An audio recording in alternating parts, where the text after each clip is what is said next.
Yo l'équipe, c'est Ruscard, j'espère que vous allez tous très bien. Aujourd'hui, on se retrouve pour une nouvelle vidéo. Comme vous le savez, très prochainement, c'est le Ballon d'Or de la saison 2023-2024. Et je me suis dit, pourquoi pas vous présenter mes prédictions pour ce Ballon d'Or. Le classement sera du 30e au 1er, donc on va explorer un petit peu chaque joueur et pourquoi je les mets à ces positions. Donc j'espère que la vidéo vous plaira. À l'heure où vous la verrez, le Ballon d'Or sera peut-être déjà annoncé, parce que ça va être une vidéo l'une des plus grosses de ma chaîne avec pas mal de montage et j'ai préparé beaucoup de choses justement à dire pour cette vidéo. C'est pourquoi, pour m'excuser un peu, je vais vous inviter à aller regarder sur mon compte Twitter. Si vous voulez pas regarder la vidéo jusqu'au bout, j'ai publié le classement du Ballon d'Or, juste comme ça au moins vous voyez ce que j'en pense sans vraiment voir les détails et tout. Donc j'espère que ça vous plaira. Malgré tout, n'hésitez pas à vous abonner, à liker et à commenter la vidéo, ça me ferait super plaisir. Et moi, je n'ai plus qu'à vous souhaiter à tous une belle cérémonie.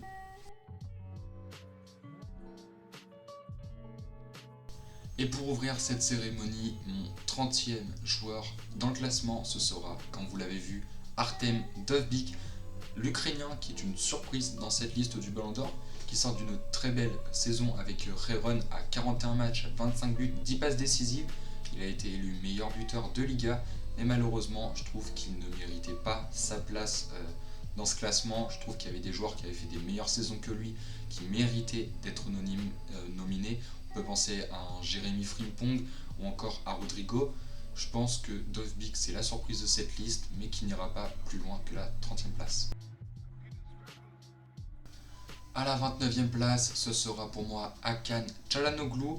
Il sort d'une belle saison, le capitaine de la sélection turque, mais voilà, c'est le même cas que Dovbyk. Lui, il a certes gagné la Serie A plus la Super Coupe d'Italie, mais malheureusement, c'est encore trop juste. Comme j'ai dit précédemment, il y a des joueurs qui méritaient une nomination et malheureusement, Çalhanoğlu, pour moi, n'en faisait pas partie. Il a certes fait une très belle saison, mais je trouvais ça encore un peu juste pour qu'il soit nominé dans le 30. C'est pourquoi je le mets 29e. À la 28e place, on n'y voit rien de personnel, mais je place Emiliano Martinez à la 28e place, qui a honnêtement fait une saison très moyenne. 47 matchs, 61 buts encaissés pour 15 clean sheets. Il est sauvé par les bons résultats en club et en sélection, où il gagne notamment la Copa América avec l'Argentine. Mais voilà, moi je trouvais qu'il ne méritait pas plus haut. Puis peut-être aussi son comportement sur le terrain qui est un petit peu exécrable, on va dire. Je pense que c'est pas un joueur qui mérite d'être plus haut, que ce soit par le caractère ou par le niveau de jeu. C'est pourquoi il est 28e, il est juste sauvé par sa Copa América. À la 27e place, ce sera à mes yeux Mats Hummels. Encore une belle saison pour ce vétéran allemand du Borussia Dortmund, même si maintenant il évolue à l'AS Roma. Cette saison, il avait réalisé une finale de Ligue des Champions. Pourtant, il n'a pas été convoqué à l'Euro avec l'équipe d'Allemagne. Il n'ira pas plus haut, pourtant je me rappelle très bien qu'il aurait pu mériter s'il aurait gagné d'autres trophées, mais en tout cas le niveau de jeu était présent. Je me rappelle des deux demi-finales contre le PSG où il a mis toute l'attaque parisienne dans sa poche, donc franchement une 27e place, c'est mérité, manquait juste quelques trophées. À la 26e place, je vais classer William Saliba, le patron dans la défense des Gunners ou de l'équipe de France, a seulement gagné cette saison le Community Shield. Donc outre ce petit trophée, on va dire, il n'y a rien d'autre pour William Saliba, à part de très belles performances à l'Euro, mais ce n'est pas encore suffisant comparé aux autres, c'est pourquoi il est 26e. À la 25e place, on continue avec un autre Gunners, en la personne de Martin Odegaard. Le capitaine des Gunners, comme Saliba, s'en sort avec seulement le Community Shield cette saison. Pas de participation à l'Euro. En plus de ça, avec la Norvège, il est sauvé par ses bonnes performances sur le terrain et ses bonnes statistiques. On peut compter 48 matchs pour 11 buts et 11 passes décisives, ce qui est très satisfaisant pour Martin Odegaard, qui continue de confirmer les espoirs qu'on avait en lui depuis qu'il est jeune. 24e place, et là c'est une grosse surprise, à mes yeux en tout cas, Ademola Lookman, limite une surprise voilà, dans la nomination et dans mon classement. Individuellement et collectivement, ça fut une bonne saison pour l'attaquant nigérian. Il a compté 45 matchs pour 17 buts et 10 passes décisives, ce qui est beaucoup, et 3 finales disputées, donc une Europa League qu'il gagne en mettant fin à la longue série d'invincibilité de 51 matchs sans défaite de Leverkusen grâce à un triplé en finale. Il aura notamment participé à la finale de la CAN et à la finale de la Coupe d'Italie, ce qui lui vaut du coup une 24e place dans mon classement du Ballon d'Or. À la 23e place, je vais classer la dernière recrue du Barça, Dani Olmo, auteur d'une très bonne saison malgré une blessure qui l'a longtemps handicapé. Il gagne la Super Coupe d'Allemagne sur un triplé contre le Bayern Munich et l'Euro avec des performances exceptionnelles. Il s'en tire cette saison avec 31 matchs, 11 buts, 7 passes décisives, sans compter les stats de l'Euro si je ne me trompe pas. Donc il mérite grandement cette position de 23e dans le Ballon d'Or. La 22e place dans mon classement, ce sera Granit Xhaka, le premier joueur de Leverkusen dans mon classement du Ballon d'Or. Il sort d'une énorme saison avec son club allemand, une Bundesliga de remporter, une Pokal, une finale d'Europa League et une invincibilité exceptionnelle de 51 matchs. Il a été invincible toute la saison, sauf sur le dernier match à la finale d'Europa League qui est perdue malheureusement.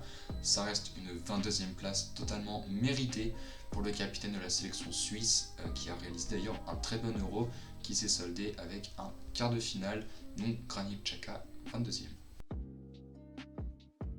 À la 21e place, je vais classer Ruben Dias avec encore une saison remplie de succès pour l'international portugais de Manchester City.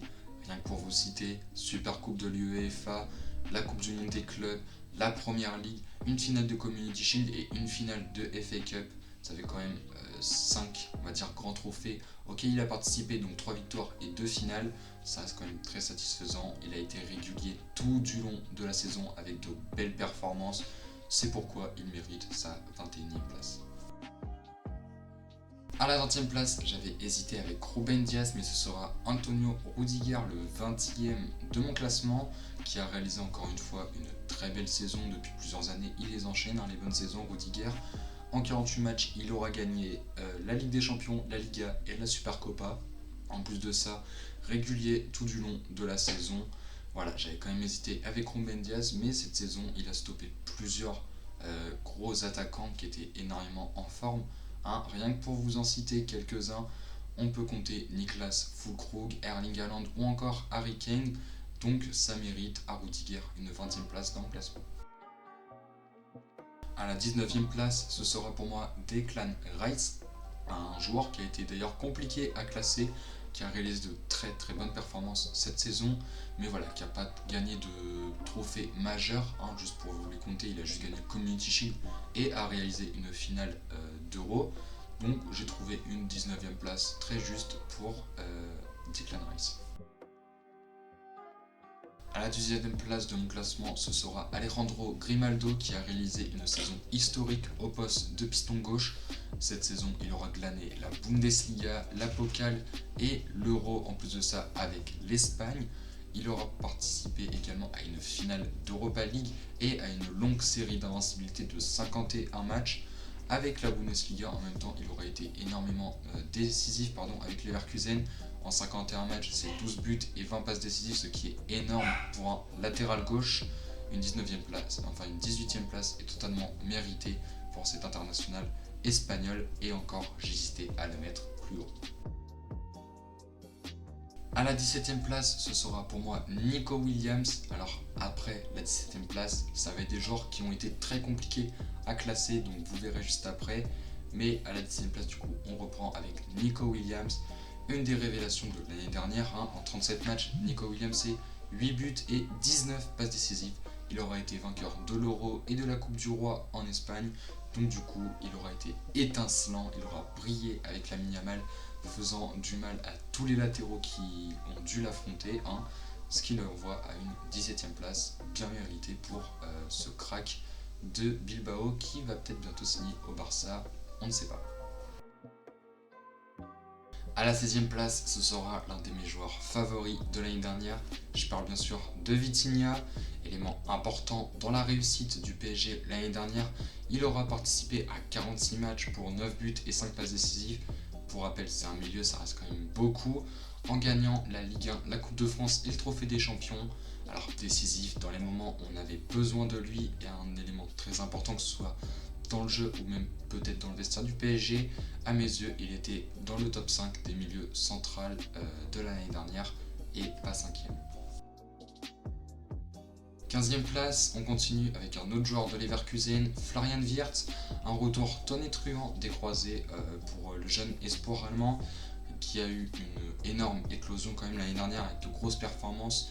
49 matchs, 18 buts, 20 passes décisives, plusieurs trophées gagnés, comme la Bundesliga, la Pokal ou encore la finale d'Europa qu'il a participé. Grande raison de la réussite de Leverkusen et de cette invincibilité de 51 matchs, étant souvent l'un des joueurs qui marquait dans les dernières minutes de Leverkusen. Je trouve qu'une 15e place est totalement méritée pour Florian Wirtz. À la 14e place, ce sera Lautaro Martinez, le capitaine de l'Inter et encore auteur d'une magnifique saison. 44 matchs, 27 buts, 7 passes décisives. Cette saison, il gagne la Serie A, la Supercopa et réalise une magnifique Copa América avec l'Argentine, justement, qu'il gagne. En 6 matchs, c'était 5 buts marqués, donc il offre à Messi, si je ne me trompe pas, sa 2e ou 3e Copa. C'était une très belle saison pour le 14e du Ballon d'Or. À voir s'il pourra continuer de confirmer, parce que c'est franchement un joueur que j'adore, Lautaro Martinez, et ça me fait plaisir de le classer 14e. 13e place, c'était compliqué de le classer, mais je parle de Bukayo Saka, autre Gunners du coup, comme Declan Rice qui fut compliqué à classer. Il a été bon en sélection comme avec son club, dans la 2e de Première Ligue, plus un Community Shield de gagner. Il a été finaliste de l'Euro, donc il n'a pas été chanceux, on va dire, cette saison. Saka, 54 matchs, 21 buts, 15 passes décisives, c'est très satisfaisant. Saka continue à monter en puissance d'ailleurs depuis plusieurs années, et donc du coup ça se reflète avec cette 13e place dans mon classement du Ballon d'Or. 12e place, ce sera une légende, on va dire, du foot allemand et du Real Madrid dans mon classement. Je parle bien sûr de Toni Kroos. Dernier classement au Ballon d'Or pour Toni Kroos qui a pris sa retraite dernièrement. Donc il a réalisé une belle saison pour sa dernière avec le Real Madrid, vainqueur de la Ligue des Champions, de la Liga, de la Supercopa. Il a fait, si je ne me trompe pas, l'Euro avec l'Allemagne, où il a fait de belles performances. Alors bien sûr, si je ne me trompe pas, il a été important au Real Madrid l'année dernière, que ce soit sur le terrain ou dans le vestiaire. Rien de mieux pour honorer sa carrière qu'une 12e place au Ballon d'Or. À la 11e place, je vais classer Harry Kane. Il enchaîne les grosses saisons et les beaux classements au Ballon d'Or depuis quelques années maintenant. Malheureusement, ce qui lui cause problème, c'est les titres collectifs. Cette année, il a quand même perdu la Super Coupe d'Allemagne 3-0 contre Leipzig. Il a perdu la finale d'Euro 2-1 contre l'Allemagne. Et puis, il a perdu la Bundesliga, chose que le Bayern n'avait pas fait depuis plusieurs années au détriment de Leverkusen. Malheureusement pour Harry Kane, c'est ça ce qui va lui poser problème, parce que sur les statistiques personnelles, c'est très fort. 45 matchs, 44 buts, 12 passes décisives. Je l'aurais mis plus haut, mais malheureusement, comme je l'ai déjà dit, il lui manque des trophées pour prétendre à une meilleure place dans mon classement du Ballon d'Or. Quoi de mieux pour entrer dans le top 10 que mon joueur favori de l'année dernière? Je parle de Cole Palmer, un rejet, on va dire, de Manchester City que Guardiola n'a pas fait jouer. Chelsea en a profité et ça s'est ressenti. Irréprochable sur le terrain et dans le vestiaire, avec des magnifiques performances et un comportement exemplaire. Il a gagné l'année dernière la Super Coupe de l'UEFA et une finale de Community Shield avec Manchester City. Par contre, avec Chelsea, il aura juste fait une finale d'Euro avec du coup l'Angleterre et une finale de FL Cup. 3 finales, pas de gagné, mais une seule de gagnée. 53 matchs, 28 buts, 16 passes décisives. Et pour sa première nomination au Ballon d'Or et de magnifiques performances, je pense qu'une 10e place est totalement méritée pour mon joueur favori, donc Cole Palmer. À la 9e place, j'avais hésité justement avec Cole Palmer, autre talent de Manchester City que lui, Guardiola, a fait beaucoup jouer. Des moins bonnes performances individuelles par contre que Cole Palmer. En 60 matchs, c'est seulement 27 buts, 12 passes décisives. Seulement, ça reste quand même énorme. Mais il est devant Palmer justement pour les trophées gagnés. Il remporte la Super Coupe de l'UEFA, la Coupe du Monde des clubs, la Première Ligue et participe à 3 finales, donc celle de la FA Cup, de l'Euro et du Community Shield. C'est pourquoi Phil Foden est donc 9e. À la 8e place, on se rapproche du top 5 de plus en plus avec la place de Federico Valverde, un élément important du Real Madrid qui sort d'une très grosse saison avec le Real et avec l'Uruguay. En 60 matchs disputés, Federico Valverde c'est 3e de la Copa América avec l'Uruguay, une Ligue des Champions de l'année, une Liga et une Supercopa de remporter. Important dans le jeu du Real, que ce soit dans le vestiaire ou sur le terrain, où d'ailleurs je pense qu'il mériterait quand même un brassard de capitaine. Il mérite sa 8e place dans mon classement du Ballon d'Or. 7e place, peut-être surprise pour certains, mais pas pour moi, Kylian Mbappé, position et une saison décevante pour Mbappé. Honnêtement, au vu des attentes qu'on a et du niveau qu'il nous a déjà montré, c'est décevant. Des problèmes en dehors du terrain, des problèmes de comportement, pas performant quand on a besoin de lui. Malgré tout, il a gagné cette saison la Ligue 1, la Coupe de France et le Trophée des Champions et réalise une bonne saison, enfin des bonnes stats surtout, en 53 matchs, 45 buts, 12 passes décisives. Ça le met 7e dans mon classement du Ballon d'Or.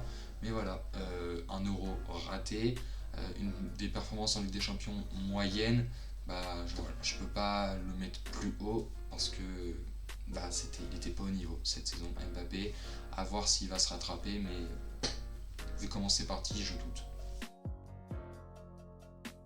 Pour la 6e place, je sens que des Barcelonais vont me taper sur les doigts. Lamine Yamal qui sera 6e du classement de mon Ballon d'Or, qui a réalisé une saison historique où il a brisé tous les records. 57 matchs à 16 ans, il a disputé quand même Lamine Yamal pour 8 buts, 13 passes décisives. C'est là justement où ça pêche et je ne le mets pas plus haut. Vainqueur de l'Euro où il aura été l'un des meilleurs joueurs du tournoi et du coup finaliste de la Supercopa. C'est une 6e place totalement méritée. Mais voilà, je le mets pas plus haut déjà parce qu'il est nominé, si je ne me trompe pas, pour le Golden Boy où justement il le remportera cette saison à coup sûr. Mais aussi c'est dans les statistiques, 8 buts, 13 passes décisives, c'est quand même à 16 ans, c'est dingue ce qu'il fait. Mais voilà, s'il y aurait eu plus, je l'aurais mis un petit peu plus haut. Mais je respecte quand même ce qu'il a fait parce qu'à 16 ans, il est plus jeune que moi et il performe plus. Donc voilà, j'ai rien à dire sur Yamal, mais il y a aussi peut-être mieux devant. À la 5e place, je vais classer Erling Haaland, encore auteur d'une saison monstrueuse, que ce soit sur les stats ou les trophées gagnés. 45 matchs, 38 buts marqués, 5 passes décisives. Vainqueur de la Super Coupe de l'UEFA, Première Ligue, Coupe du Monde des clubs également, finaliste de la FA Cup et finaliste du Community Shield. Si je ne me trompe pas, il est également meilleur buteur de Première Ligue. Ralenti par une blessure en milieu de saison. On ne peut qu'imaginer le résultat s'il n'aurait pas été blessé et il serait sûrement d'ailleurs plus haut. 4e place dans mon Ballon d'Or, je vais l'attribuer à Jude Bellingham. Première saison au Real totalement réussie pour le jeune anglais qui venait de signer en provenance de Dortmund. Wigan cette saison, la Ligue des Champions, la Liga, la Supercopa. En plus de ça, une finale d'Euro avec l'Angleterre. Décisif et important dans les matchs du Real où on avait surtout besoin de lui. Il a porté le Real en première partie de saison. Il finit la saison à 49 matchs, 25 buts, 14 passes décisives. Je le mettrai pas plus haut. Malheureusement, c'est le comportement un peu qui a pêché cette saison. Comme un Martinez qui aurait pu être plus haut, mais le comportement l'a bloqué un peu. Bellingham, c'est quand même un sacré caractère sur le terrain quand même. On va dire un joueur assez belliqueux, ce qui du coup l'envoie 4e, car oui, pour moi, le comportement compte aussi justement dans la sélection de mon Ballon d'Or. C'est pourquoi Bellingham est 4e. À la 3e place, un autre joueur du Real, je parle cette fois-ci de Dani Carvajal. Rare de voir d'ailleurs un défenseur dans le top 3 du Ballon d'Or. Si je ne me trompe pas, le dernier ça devait être Van Dijk. Le capitaine du Real a emmené son club de cœur gagné la Ligue des Champions d'ailleurs, où il a marqué le premier but de la rencontre. Il a également remporté la Liga et la Supercopa. Il a également, je crois, pour sa première grosse compétition internationale avec l'Espagne, il a gagné l'Euro avec de très belles performances. Comportement limite irréprochable, c'est une troisième place qui vient récompenser ses efforts tout du long de la saison, et c'est bien sûr ses magnifiques performances et son leadership à Dani Carvajal. Deuxième place, il reste plus que Vinicius ou Rodri. Pour vous, c'est qui entre les deux qui gagne? Pour moi, j'ai fait mon choix. Ce sera Vinicius Junior, le deuxième de mon classement du Ballon d'Or. Peu de matchs joués cette saison, 42 matchs, des problèmes de comportement sur le terrain et pas mal de polémiques autour du joueur. Il a réalisé une mauvaise Copa. Malgré tout, il y a quand même la Ligue des Champions, la Liga et la Supercopa avec le Real Madrid. Il a été aucun meilleur buteur ou aucun meilleur passeur, que ce soit en Copa, en Ligue des Champions, en Liga, la Copa del Rey et tout. Il ne figure dans aucun. Mais performe quand même sur le total de ses compétitions. 42 matchs, 26 buts, 11 passes décisives, c'est très propre pour Vinicius Junior. Sans les inconvénients que j'ai dit avant, il est Ballon d'Or. Il y a juste eu mieux, je trouve, au-dessus. Et puis après tout, voilà, il est encore jeune, il a encore le temps. Mais voilà, c'est ces problèmes de comportement, je trouve que c'est pas digne, on va dire, d'un Ballon d'Or. Même du coup, la mauvaise Copa, ça l'a beaucoup freiné, surtout que Rodri, lui, voilà, on va en venir juste après. Mais voilà pourquoi Vinicius Junior est deuxième. Venez peut-être débattre dans les commentaires si vous n'êtes pas d'accord. Mais maintenant, on va passer au Ballon d'Or. Vous l'avez deviné, je vous l'ai dit, le Ballon d'Or 2023-2024 sera pour moi Rodri. Voilà, un gros palmarès cette saison, de grosses performances irréprochables sur le terrain. Rodri cette saison, c'est 56 matchs, 10 buts, 14 passes décisives. Pour un milieu défensif, c'est quand même énorme. Meilleur joueur de l'Euro, il a gagné justement du coup l'Euro, la Première Ligue, la Coupe du Monde des clubs, la Super Coupe de l'UEFA. Il a également fait une finale de Community Shield et une finale de FA Cup. Régulier et performant tout du long de la saison, avec un caractère où on n'a eu aucun problème, aucune polémique autour de ce joueur, des performances toujours irrégulières, et il mérite selon moi, Rodri, le Ballon d'Or. Et voilà l'équipe, la vidéo est terminée. J'espère que ce classement, que cette vidéo vous aura plu. En tout cas, sachez que moi ça me fait plaisir de l'avoir tourné. C'était très compliqué honnêtement ce classement. À partir, comme j'ai dit, jusqu'à la 17e place, c'était assez simple de classer. Mais après ça s'est rapidement corsé, surtout dans le top 10, là où je savais vraiment pas quoi faire, pas quoi mettre.